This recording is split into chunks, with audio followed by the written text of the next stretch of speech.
warahmatullahi wabarakatuh. Perkenalkan, saya Tia Ramadan Diritonga dengan NIM 2409111688 bersama rekan-rekan saya.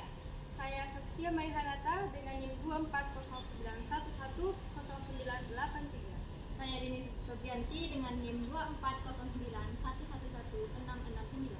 Saya Khairunisa dengan NIM 2409111738.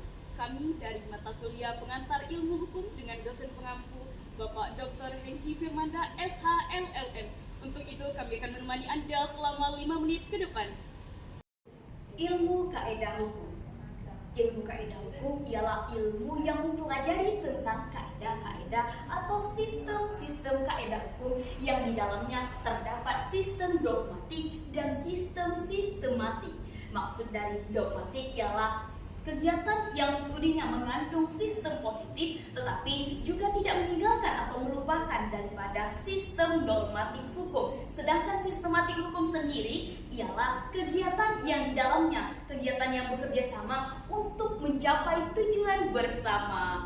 Baiklah, masuk kepada pembahasan inti kita. Langsung saja kepada pengertian kaedah hukum.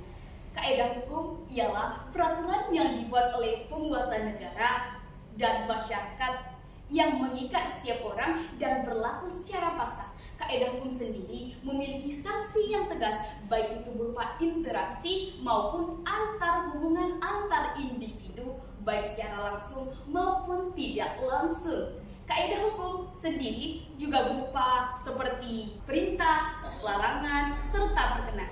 Kaedah hukum yang berisi perkenan sendiri juga hanya mengikat pada para pihak yang bersangkutan, tetapi tidak pada lain dalam perjanjian. Nah, pembahasan yang akan saya bawa ada tujuan kaedah hukum.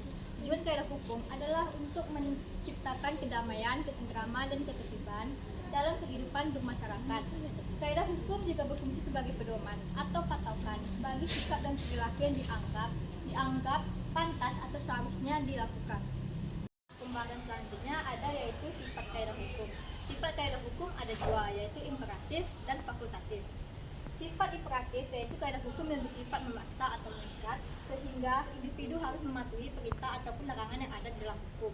Yang kedua ada sifat fakultatif yang dimana bersifat melengkapi atau subsidiar sehingga tindakan yang diperkenankan tidak wajib dilakukan. Sekian penjelasan dari saya. Baiklah, saya akan menjelaskan perbedaan kaedah hukum dengan kaedah lainnya. Yang pertama sifatnya. Nah, kaedah hukum sendiri bersifat imperatif, namun kaedah hukum dapat juga bersifat fakultatif. Yang kedua ada dampaknya. Kaedah hukum sendiri berdampak pada sanksi yang sudah ditetapkan oleh pemerintah. Yang ketiga ada sanksi. Nah, kaedah lain seperti kaedah keagamaan, kaedah kesusilaan, dan juga kaedah persopanan tentunya memiliki kaedah yang berbeda-beda. Jadi saya akan menjelaskan tentang keberlakuan kaedah hukum. Keberlakuan kaedah hukum dapat dilihat dari 4 aspek. Yang pertama, keberlakuan evaluatif, di mana kaedah hukum itu dianggap kuat apabila bersifat mengikat. Yang kedua, yaitu keberlakuan sosial dan faktual, di mana itu berkaitan dengan efektivitas dari hukum itu sendiri. Yang ketiga, itu ada keberlakuan yuridik, di mana hukum ini dibuat sesuai dengan aturan-aturan yang berlaku.